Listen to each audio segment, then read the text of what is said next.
sudah dikumpulkan, Ibu mengucapkan terima kasih. Semoga kita selalu mendapatkan rezeki. Ceramah Maulid Nabi Muhammad SAW yang akan disampaikan oleh Bapak Dwi Pratikto.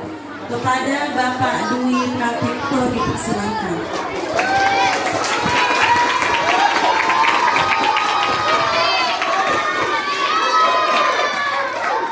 Kunci mulutnya.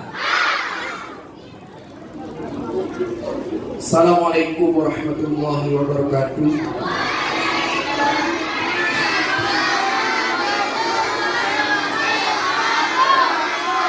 Alhamdulillahi rabbil alamin. Wa bihi nasta'inu ala umuri dunya waddin. Assalatu wassalamu ala asyrafil anbiya wal mursalin Sayyidina Muhammadin wa ala alihi wa sahbihi ajma'in.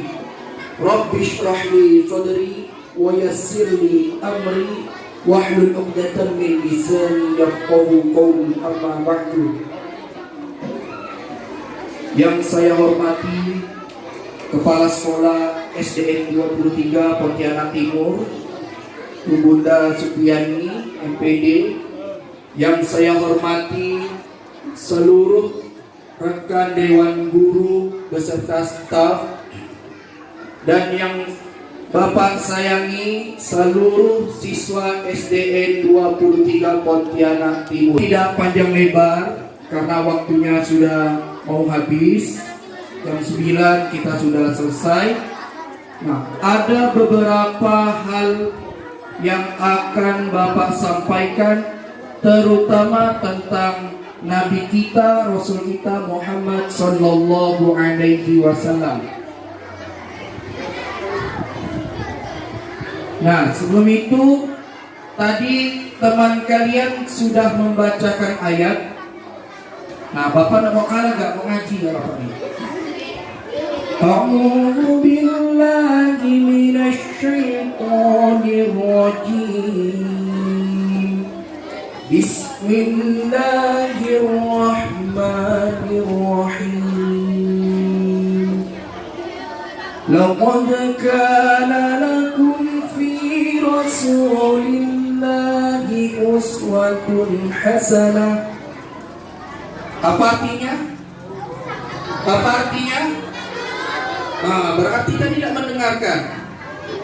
Laqad kana lakum, sungguh aku, kata Allah, telah mengutus di antara kalian fi Rasulillah, yaitu seorang Rasul, uswatun hasanah, sebagai contoh atau sebagai suri tauladan yang baik. Berarti Rasulullah itu adalah sebagai contoh bagi seluruh umat Muslim, baik laki-laki ataupun perempuan, yang muda atau yang tua, bahkan anak-anak juga termasuk orang yang Muslim. Nah, apa saja yang harus kita contoh, yaitu sifat-sifat Rasulullah. Ada yang tahu enggak? Ada berapa sifat-sifat Rasulullah? Bila mana kelas 4, kelas 5, kelas 6 udah belajar nih. Ada berapa? Ya, bisa jawab enggak? Ada berapa? Ada 5. Apa saja kalau ada 5?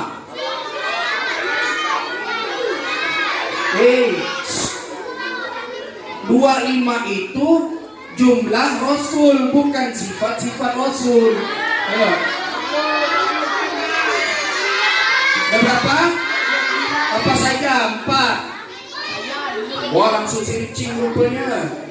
Udah belajar ya, kelas 4, kelas 5, kelas 6. Apa saja sifatnya? Siddiq, amanah, tabligh, fatwa. Apa arti siddiq? Apa? Jujur. Yang kedua, amanah. Apa arti amanah? Dapat dipercaya. Yang ketiga, apa? Tabligh apa artinya? Menyampai. Yang keempat, fatona artinya pintar atau Nah, jadi sifat pertama yang kita harus ikuti dari Rasulullah adalah sifat jujur. Kunci mulutnya. Ya, perhatikan ke depan semua. Oke? Nah, Rasulullah itu memiliki sifat jujur sudah mulai sejak dini, sejak kecil. Sudah menerapkan sifat jujur. Apa yang dikatakan oleh Rasulullah itu semuanya benar atau jujur. Tidak pernah Rasulullah itu berbohong. Kenapa? Tidak tahu. Karena Rasulullah itu dituntun langsung oleh Allah. Dan kata Allah, bagi orang yang jujur itu adalah akan diletakkan ke dalam surganya Allah. Ingat, hanya berkata jujur. Nah, jadi bagi kalian, nih dengar. Oke, perhatikan. Nah, mulai sekarang, mulai saat ini, usahakanlah dan terapkanlah sifat jujur. Jangan berbohong. Contoh, di dalam sekolah, sifat yang tidak jujur itu adalah ketika kalian diberi tugas atau PR. PR itu apa artinya? Pekerjaan rumah. Kalian kerjakanlah di mana? Di rumah, bukan di sekolah.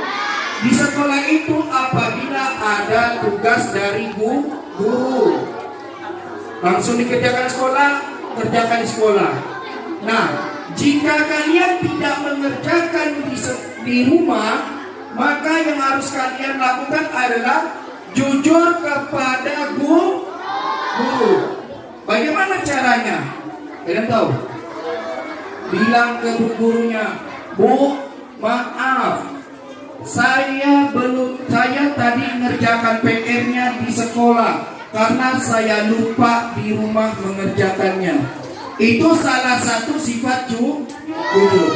Hal yang sederhana itu akan menanamkan hati kita bahwa jujur itu baik, jujur itu indah, dan jujur itu tidak menakutkan.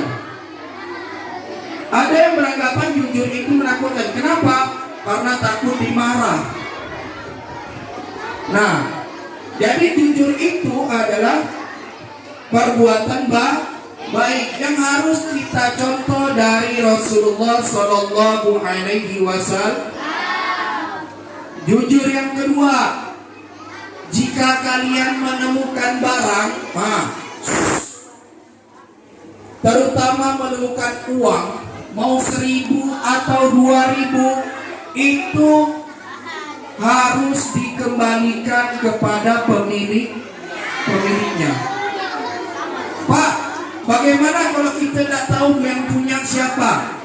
Tunggu orang yang punya cari. Tapi kalau sampai seminggu, 2 minggu tidak dicari, maka uang itu boleh kalian masukkan ke kotak amal, bukan masukkan ke dompet, bukan masukkan ke jajan. Kenapa? Karena itu termasuk uang syubhat atau uang yang ragu-ragu kehalalannya. Dijajankan, bisa halal, bisa haram. Kenapa? Kalau orang itu masih mencari, tidak dijajankan, takut yang tidak punya ngaku-ngaku. Jadi lebih baik adalah masukkan ke kotak A. Jadi sama-sama dapat. Yang memiliki uang dapat pahala beramal, yang menemukan yang masukkan kotak amal juga dapat pahala. Jangan ketika kalian menemukan duit, ada duit 5.000 langsung masukkan ke kotak amal. Jangan. Tunggu dulu, tanya dulu temannya, siapa yang kehilangan uang? Jangan langsung disebutkan berapa hilangnya. Nah, itu adalah salah satu sifat jujur yang harus kita tanamkan. Yang kedua adalah sifat amanah. Artinya apa? Dapat dipercaya. Apa arti amanah? Yang kompak apa? Oke, bagus. Dapat dipercaya. Apa artinya dapat dipercaya? Ketika kita diberikan amanah, diberikan kepercayaan, kita harus menjaga dengan sepenuh hati. Contoh, kunci mulutnya. Repan. Oke. Nah, jadi kepercayaan amanah ini harus kita tanamkan juga ke dalam diri kita. Kenapa? Sekali kita berbohong, sekali kita tidak dapat dipercaya, orang tidak akan percaya lagi dengan kita. Mau coba? Kalian dititipkan uang oleh orang tua, misalkan dititipkan uang oleh orang tua. Nah, tolong nanti ini ada infak, kamu masukkan ke dalam kotak amal. Tahu-tahu rupanya kalian jajankan. Udah dijajankan, apa?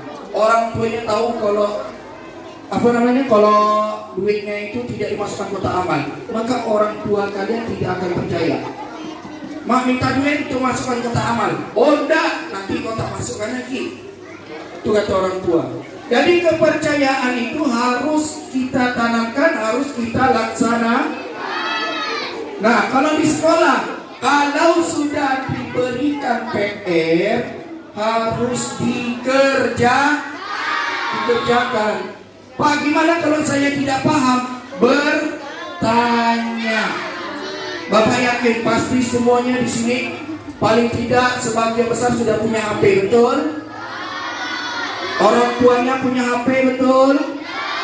Nah, bisa bertanya pada temannya, bukan berarti oh enggak paham, enggak ngerjakan. Salah. Kalau sudah diberi amanah harus dipercaya, harus dikerjakan. Yang ketiga, sifat dari Rasulullah itu baligh, artinya menyampaikan. Apa yang dipesan oleh guru harus disampaikan.